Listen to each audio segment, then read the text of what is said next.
Ma contribution sera un peu dans la suite des précédentes. Ça sera donc le point de vue du théologien.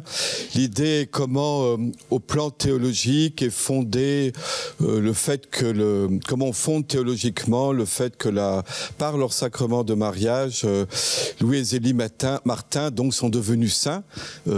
À travers le sacrement de mariage tel que, selon la citation qui a déjà été faite. Donc il y aura 3 moments. Moi j'ai un texte écrit beaucoup plus important, mais évidemment je vais faire que le résumé là, puis ça sera à votre disposition. Mais il n'y aura que 3 moments. D'abord, effectivement, je vais rappeler quelques étapes. C'est bon de se le remettre en mémoire sur pour la sacramentalité du mariage.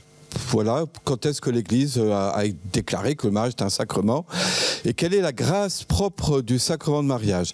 Ensuite, je me propose de lire avec vous 2 extraits importants du Concile Vatican II et puis ensuite peut-être vous faire découvrir, mais sans doute que vous l'avez déjà lu et que vous le connaissez bien, mais quand j'ai entendu, on m'a proposé, le Père Thierry Morel de venir, j'ai tout de suite pensé à cette exhortation apostolique du pape François sur la sainteté. Voilà, Gaudete et Exsultate, j'espère que vous l'avez tous lu, mais donc j'en reprendrai quelques passages.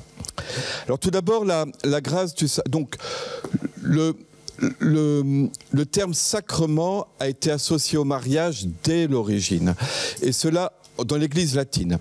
Et cela en raison de la traduction latine d'un verset de l'Épître aux Éphésiens qui dit ceci. Donc Paul cite d'abord Genèse 2:24. « Voici donc que l'homme quittera son père et sa mère pour s'attacher à sa femme, et les deux ne feront qu'une seule chair. » Et il ajoute « Ce mystère est de grande portée, je veux dire qu'il s'applique au Christ et à l'Église. » Ça, c'est notre traduction française de la Bible de Jérusalem. Toutes les traductions françaises d'ailleurs. Effectivement, le terme grec, c'est mysterion, mais traduit en latin dès l'origine par sacramentum. Hoc sacramentum magnum est. Ce sacrement est très grand. Alors, tout de suite, il est important de dire que le terme sacrement ici n'a pas encore la signification précise qu'il prendra ultérieurement de nos 7 sacrements. Voilà.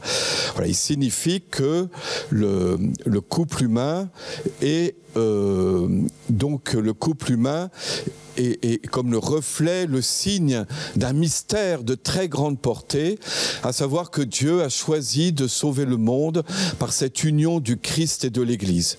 L'Église n'est pas simplement une fondation de Jésus de Nazareth, elle est beaucoup plus que cela dans la pensée chrétienne, liée justement aux épîtres de Paul. Elle est son corps, son épouse. Il y a ce lien, cette unité entre le Christ et l'Église, dont le mariage est comme un reflet. Voilà, c'est toute la théologie de l'alliance qui est derrière cela. Donc ce terme sacrement est associé au mariage dès l'origine, mais dans un sens autre que celui qu'il a pris ensuite, on verra à quel moment. On a déjà parlé de Saint Augustin, j'en redis quelques mots. Saint Augustin, en fait, a été affronté, a réagi contre la tendance, à son époque, nous sommes à la fin du 4e, début 5e siècle, la tendance à dénigrer le mariage en raison d'un ascétisme extrême. Beaucoup de pères, on pense à Saint Jérôme ou autres, trouvaient que le mariage n'était pas un état de vie convenable.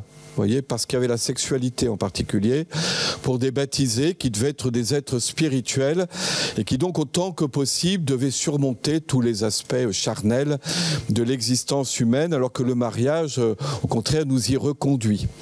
Et donc valoriser extrêmement le célibat pour le royaume.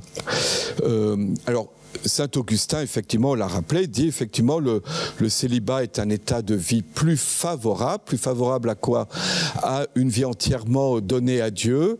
Mais on ne peut pas dire que le célibat pour le royaume est un bien par rapport à quelque chose qui est considéré comme un mal, ou comme quelque chose qui serait pas très bien, quoi. Vous voyez, le mariage.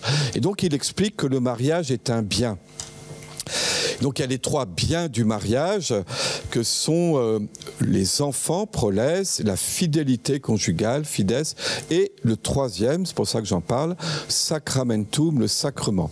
C'est pas lui qui parle de la hiérarchie des finalités du mariage entre les enfants, finalité première, le remède à la concupiscence et l'aide mutuelle, finalité seconde, c'est le code de droit canonique de 1917. Le Saint Augustin, lui, donc parle de ces trois biens du mariage, donc pour expliquer que le mariage est un bien, bien sûr un bien moindre que le célibat pour le royaume, mais un bien. Et il faut tout de suite ajouter, quand on parle de ça, que ça ne veut pas dire que les époux soient moins saints que les consacrés. Au contraire, Saint Augustin dira qu'il y a bien des consacrés qui sont bien moins avancés dans la vie chrétienne que des époux et qui en sont donc d'autant plus coupables puisque justement ils ont un état de vie plus favorable pour grandir vers la sainteté. Donc effectivement, saint Augustin, docteur du mariage chrétien, qui nous dit que le mariage est un bien.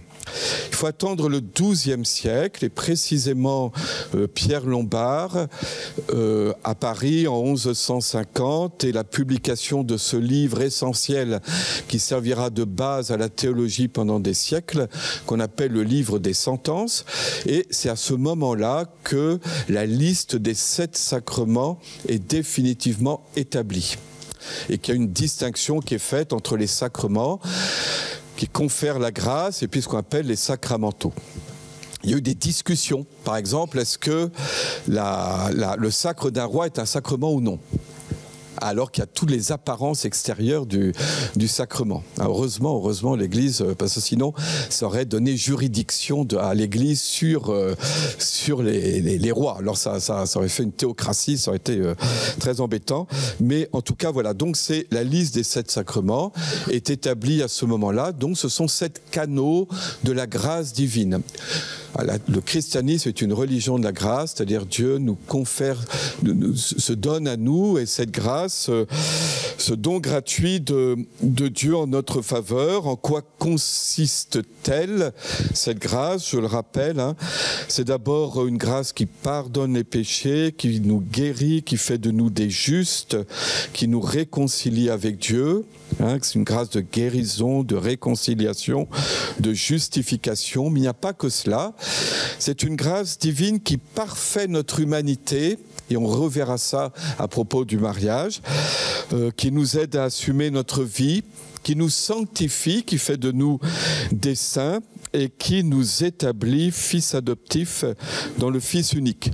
Le statut du chrétien, normalement, vis-à-vis de Dieu, n'est pas celui de l'esclave soumis, mais celui du Fils. Et l'obéissance chrétienne est l'obéissance libre du Fils.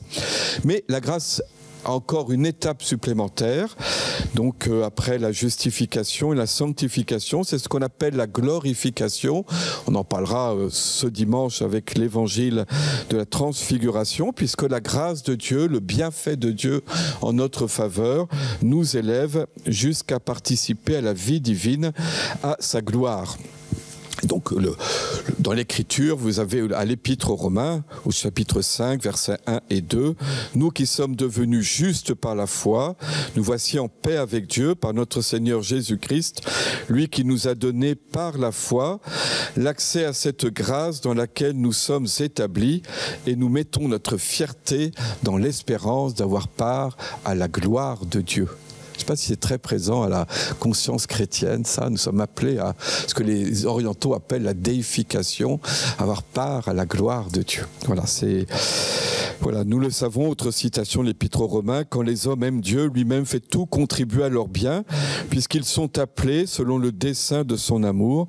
Ceux que d'avance il connaissait, il les a aussi destinés d'avance à être configurés à l'image de son Fils, à reproduire l'image du Fils, pour que ce Fils soit le premier-né d'une multitude de frères. Ceux qu'il avait destinés d'avance, il les a aussi appelés. Ceux qu'il a appelés, il en a fait des justes. Ceux qu'il a rendus justes, il leur a donné sa gloire. Voilà, c'est le chapitre 8 de l'Épître aux Romains. Donc le mariage est aussi l'un des canaux de cette grâce. Ceci dit, il y a quand même eu bien des discussions au XIIe, XIIIe siècle pour savoir si réellement le mariage, donc un sacrement, mais donnait une grâce identique à celle de l'Eucharistie ou du baptême. Voilà. Et vous aviez en particulier les canonistes, qui sont des gens qui ont les pieds sur terre, qui voient les réalités en face, qui disent, mais enfin, franchement, le mariage, c'est une histoire de gros sous, c'est une histoire d'accord entre les familles, c'est une histoire de sexualité, et tout ça. Comment pouvez-vous faire du mariage un canal de la grâce comme l'Eucharistie ou le baptême, vous voyez? Donc il y avait toutes ces discussions-là. D'autres disaient, au fond, ils disaient la seule grâce que confère le mariage, c'est le fameux remède à la concupiscence, hein, dont l'origine est le chapitre 7 de la première épître aux Corinthiens, dans lequel, à un moment, Paul dit: je voudrais que tout le monde soit célibataire comme moi, mais je sais que ça n'est pas possible. Et pour ceux qui ne peuvent pas se contenir, il vaut mieux se marier que brûler. Voilà, il vaut mieux se marier que brûler. Et donc, le fameux remède à la concupiscence. Je fais ici une toute petite parenthèse. Avec tous les scandales actuels, dans la tête de bien des gens, il faudrait que les prêtres se marient pour ne pas avoir toutes ces histoires-là. Hein. Donc, c'est exactement le mariage remède à la concupiscence. Hein. Voilà, c'est exactement cette idée-là. Ce qui est tout à fait illusoire, hein, au passage. Hein. On le sait bien, mais c'est drôle de voir revenir, malheureusement, avec les affaires actuelles, cette idée-là. C'est exactement ça, il vaut mieux se marier que brûler. Brûler d'envie ou brûler en enfer. Hein. Les deux sont possibles comme interprétation. Voilà. Donc les canonistes disaient, au fond, c'est une disposition de la providence divine, le mariage, pour pouvoir avoir une sexualité honnête et qui ne nous conduise pas tout droit en enfer. Voilà, c'était à peu près l'idée. Voilà. Saint Thomas, ceci réplique, si c'est comme ça, la nouvelle alliance n'apporte strictement rien de nouveau par rapport à l'ancienne alliance ou même à la disposition commune naturelle. Voilà. D'autres disaient, saint Thomas dit des choses comme ça, à savoir que la grâce du sacrement de mariage aide les époux à assumer toutes leurs responsabilités, leurs tâches, aide les époux à se garder fidélité tout au long de leur vie, aide les époux dans toutes les difficultés qu'on peut traverser, que ce soit avec les enfants, que ce soit dans le travail, que ce soit, enfin, toutes les difficultés que peuvent rencontrer des époux. Cette grâce de Dieu leur est donnée pour les soutenir. Et c'est tout à fait vrai, c'est vraiment un des sens de la grâce du sacrement de mariage, ce soutien que Dieu donne aux époux dans les circonstances parfois difficiles de la vie. Mais le Concile de Trente va plus loin. Je voudrais citer une phrase du Concile de Trente, puisque le Concile de Trente dit que le Christ a mérité la grâce qui perfectionnerait cet amour mutuel entre époux, qui affermirait cette unité indissoluble et sanctifierait les époux. Donc, mais je trouve très beau l'idée que la grâce perfectionne l'amour mutuel. C'est-à-dire, au fond, un mariage chrétien devrait être un modèle d'amour, quoi. Il y a quelque chose qui devrait être, qui devrait attirer, en disant, voyez comme ils s'aiment, quoi. Quelque chose qui devrait être attirant. Je pense que c'était le cas de Louis-Zélie Martin. Il y a une forme de perfectionnement humain, quoi. C'est pas uniquement une grâce enfin, la sainteté, ça passe aussi par une forme de réussite humaine, si vous voulez, hein, de beauté humaine, quelque chose qui attire. Et donc ça perfectionne l'amour mutuel, ça l'affermit, confirmaret, hein, l'unité indissoluble, et enfin, ça sanctifie les époux.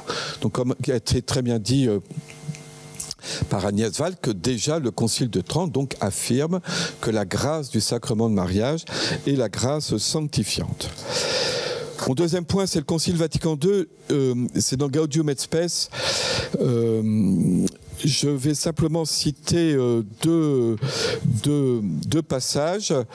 Déjà dans Lumen Gentium, il y a rappelle l'appel universel à la sainteté des baptisés, et Lumen Gentium explique à propos du sacrement de mariage que c'est la voie pour les époux de leur propre sanctification. Comme il a été dit à plusieurs reprises, on n'est pas saint bien qu'on soit marié.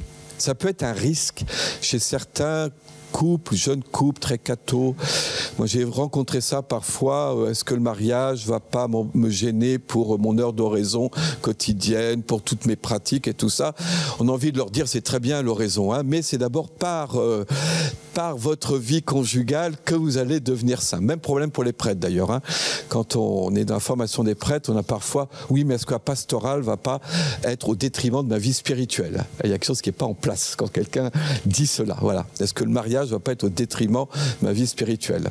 Donc, c'est-à-dire que la vie spirituelle se vit, vous voyez, par aussi toute la mission et les obligations du mariage. Bien sûr, la prière à sa place, j'y reviendrai. Mais donc, Lumen Gentium, appel universel à la sainteté, y compris pour les mariés, par leur mariage, et pas bien qu'ils soient mariés. Mais alors, donc, il y a deux...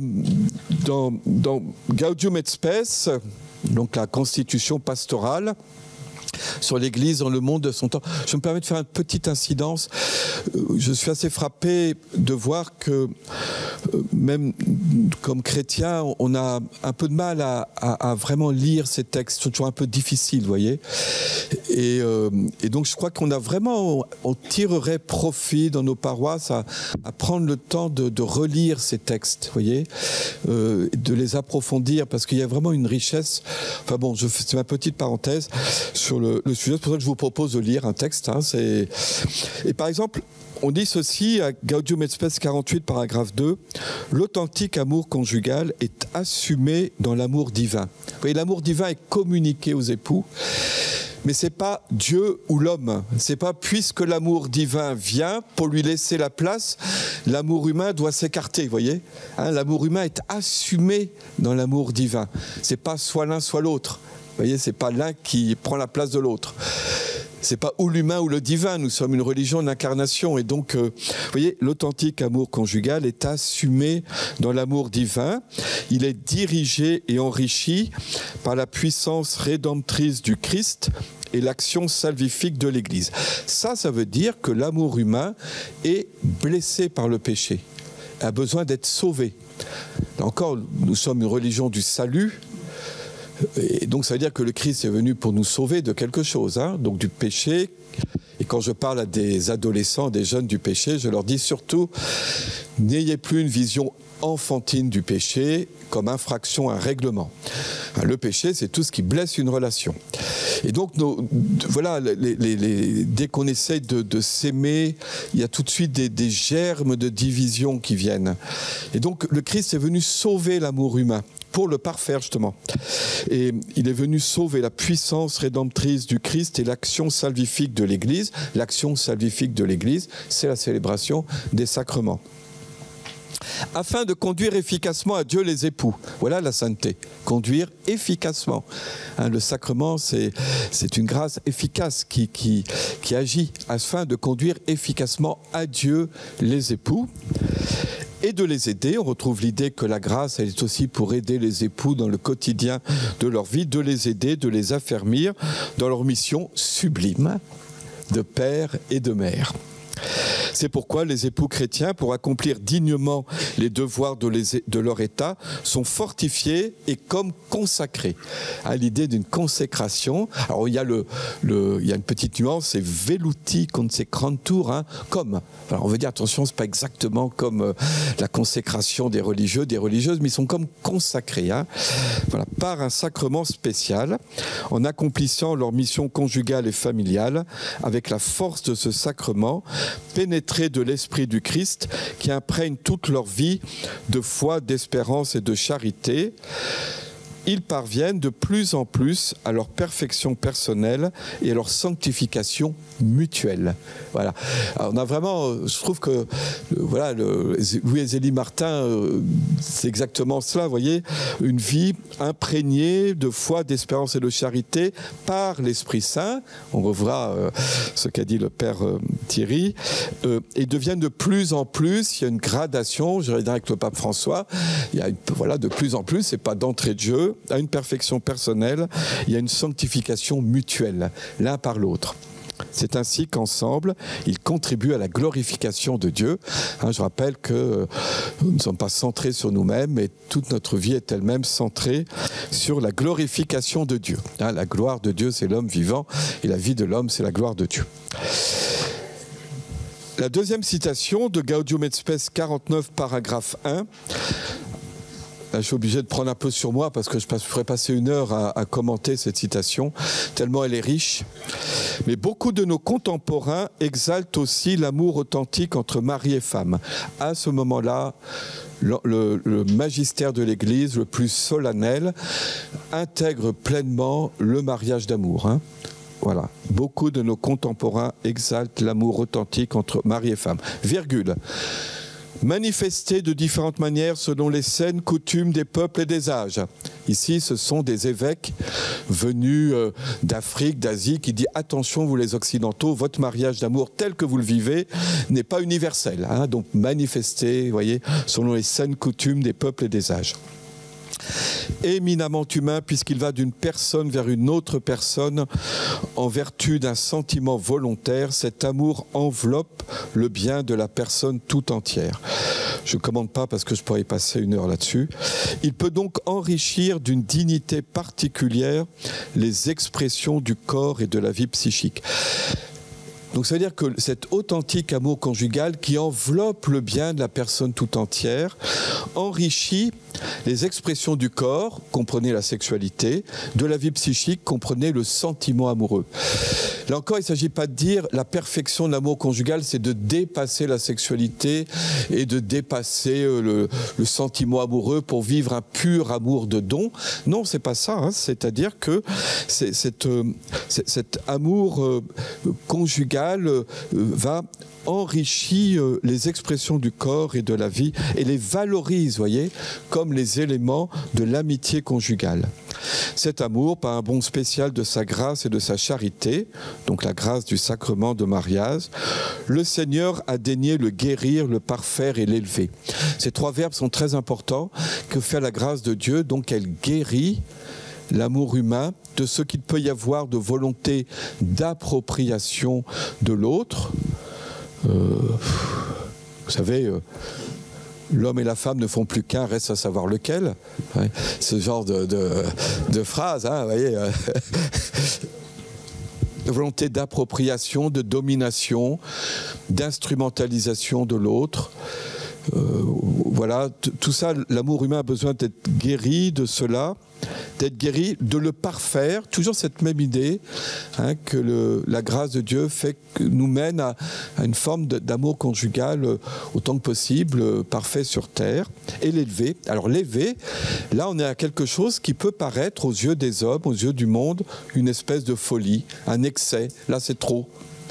Et ça, c'est vraiment le témoignage que peuvent donner des couples. Moi, je pense à des couples, j'ai connu ça, un couple, donc c'est un jeune couple qui se marie, lui un accident de voiture et se retrouve hémiplégique. Et donc tout le monde dit à la femme, écoute, t'as pas épousé un type sur un fauteuil roulant, divorce. Et elle, au contraire, elle dit, mais non, c'est marié pour le meilleur et pour le pire. Et donc, voilà, je reste, c'est lui que je me... Voilà.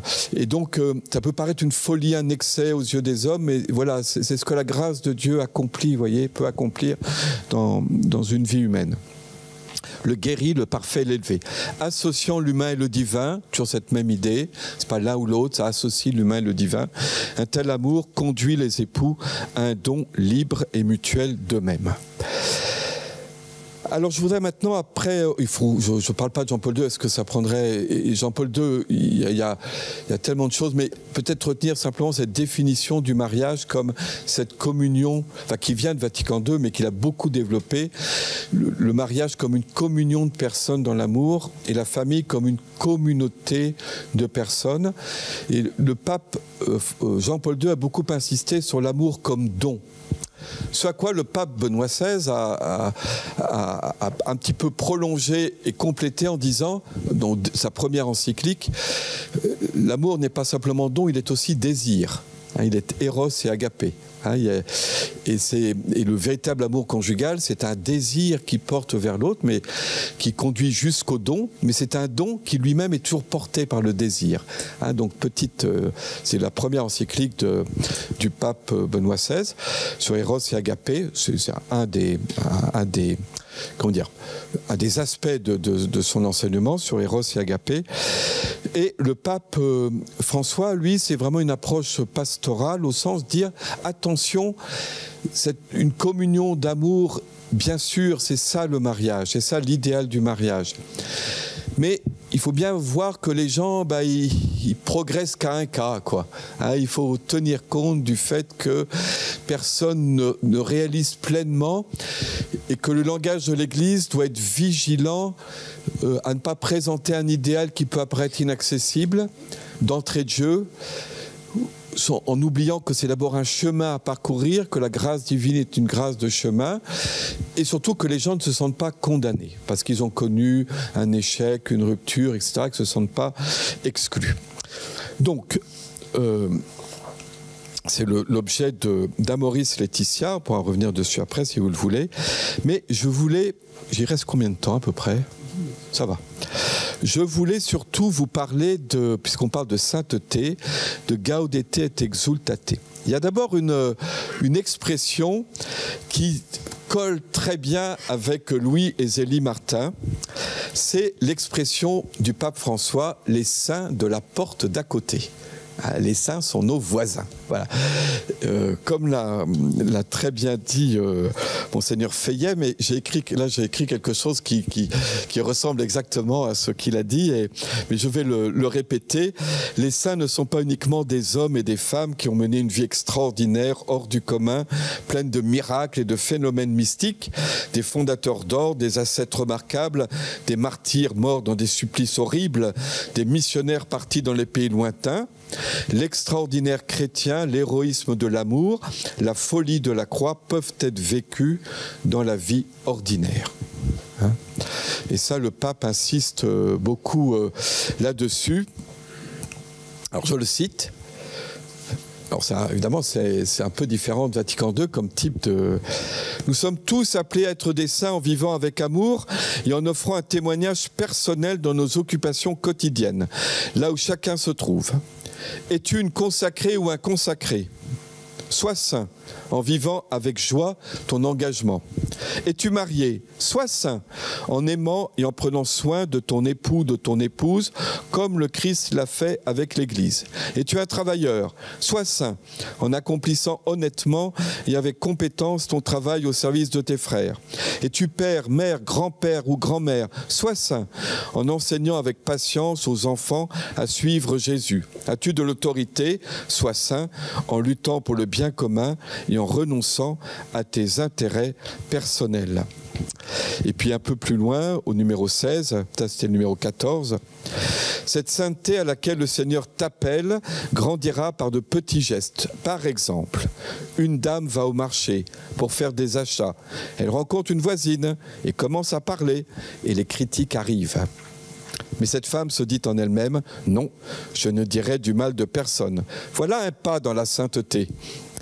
Ensuite, à la maison, son enfant a besoin de parler de ses rêves. Et bien qu'elle soit fatiguée, elle s'assoit à côté de lui et l'écoute avec patience et affection. Voilà une autre offrande qui sanctifie. Ensuite, elle connaît un moment d'angoisse, mais elle se souvient de l'amour de la Vierge Marie, prend le chapelet et prie avec foi. Voilà une autre voie de sainteté. Elle sort après dans la rue, rencontre un pauvre et s'arrête pour échanger avec lui avec affection. Voilà un autre pas. Je pense que c'est presque une description de Louis et Zélie Martin, ça, non ? Et alors surtout, lisez son autobiographie, là, Espère, c'est aussi la description de sa grand-mère. Hein, il a vu ça, quoi, dans sa famille. Voilà. Et pour terminer, donc, il énumère 5 traits caractéristiques de la sainteté. Voilà. Premier trait caractéristique, être centré sur Dieu. Voilà. D'être centré, solidement axé sur Dieu qui aime et soutient. Voilà, grâce à cette force intérieure, je suis en train de le citer, il est possible d'endurer, de supporter les contrariétés, les vicissitudes de la vie et aussi les agressions de la part des autres, les infidélités et leurs défauts. Voilà la source de la paix. Donc d'abord être centré sur Dieu, je pense qu'on a suffisamment vu que Louis et Zélie Martin, c'était leur cas. Deuxième trait, ça m'a beaucoup plu ça, mais il y a tout un chapitre de son autobiographie là-dessus, c'est la joie et l'humour. Voilà. Le deuxième trait caractéristique de la sainteté, c'est la joie et l'humour. Voilà. Je le cite, « Le saint est capable de vivre joyeux et avec le sens de l'humour. Sans perdre le réalisme, il éclaire les autres avec un esprit positif et rempli d'espérance. Être chrétien est joie dans l'Esprit Saint. Parce que l'amour de charité, ici Thomas d'Aquin, là, entraîne nécessairement la joie. Toujours celui qui aime se réjouit d'être uni à l'aimer. C'est pourquoi la joie est conséquence de la charité. » Et un peu plus loin, ordinairement, la joie chrétienne est accompagnée du sens de l'humour si remarquable, par exemple, chez saint Thomas More, saint Vincent de Paul, saint Philippe Néri. La mauvaise humeur n'est pas un signe de sainteté. Hein, ça veut dire que de temps en temps, on traverse, c'est pas une voie artificielle, hein. On peut traverser des épreuves et de temps en temps, il ne s'agit pas d'être tout le temps youpla bouma, hein, mais voilà. L'audace. Alors ça, c'est un thème cher au pape François, passer les périphéries. Et cette assurance que donne le fait d'être ancré en Dieu. Et en le lisant, alors bon... c'est vrai que les parents Martin ont donné à Thérèse le goût d'être missionnaire. On trouve ça beaucoup chez Thérèse. Je voudrais être zouave pontificale, enfin toutes ces choses-là, vous voyez. Je voudrais et elle a puisé ça chez ses parents. Et moi, il y a cette petite, ce qu'elle raconte dans ses lettres, comment elle, de manière très intrépide, en prenant des risques, elle est partie défendre cette petite fille là qui a été martyrisée par ces deux fausses sœurs auprès desquelles elle avait confié Léonie. Donc voilà, l'audace en communauté. Donc ça a été dit tout à l'heure, mais voilà, on retrouve ça ici. Je le cite, la sanctification est un chemin communautaire à faire 2 à 2. Voilà. D'accord, très bien. C'est ainsi que le reflètent certaines communautés saintes. En diverses occasions, l'Église a canonisé des communautés entières qui ont vécu héroïquement l'Évangile ou qui ont offert à Dieu la vie de tous leurs membres. Pensons à titre d'exemple, il en cite un certain nombre, les 7 saints fondateurs de l'ordre des Servites de Marie, les 7 religieuses bienheureuses du premier monastère de la Visitation de Madrid, Saint Paul Miki et sa compagnon, etc. Il parle également du témoignage des moines de Tibérine. Et puis il ajoute, il y a de même beaucoup de couples saints, au sein desquels chacun a été un instrument du Christ pour la sanctification de l'autre époux. Ça ne veut pas dire qu'il faut donc essayer d'exercer la vertu de patience chez l'autre. C'est pas ça. Voilà. C'est pas ça l'idée, la sanctification. Vivre ou travailler avec d'autres, c'est sans aucun doute un chemin de développement spirituel. Il y a la prière, 5e trait caractéristique de la sainteté. Et vous avez, à propos de la prière, un petit traité de la prière qui est un petit bijou. Sur quelques paragraphes, vous avez tout un enseignement sur toutes les formes de prière chrétienne. Et en particulier, il insiste sur la prière d'intercession. Et il dit ceci, certains, par préjugés spiritualistes, croient que la prière devrait être une pure contemplation de Dieu, sans distraction, comme si les noms et les visages des frères étaient une perturbation à éviter. Au contraire, la réalité, c'est que la prière sera plus agréable à Dieu et plus sanctifiante si à travers elle, par l'intercession, nous essayons de vivre le double commandement que Jésus nous a donné. L'intercession exprime l'engagement fraternel envers les autres. Voilà, simplement en conclusion, donc, vous voyez comment toute la la doctrine de l'Église. Vous savez, il y a tout un développement doctrinal. La doctrine n'est pas quelque chose de statique. Et donc, progressivement, l'Église a pris conscience du fait que si le Christ a voulu le sacrement de mariage, c'est pour vraiment que le mariage devienne un canal, un des canaux, vraiment de ce projet, de ce dessein de sainteté qu'il veut pour nous et dont Louis et Zélie sont des modèles.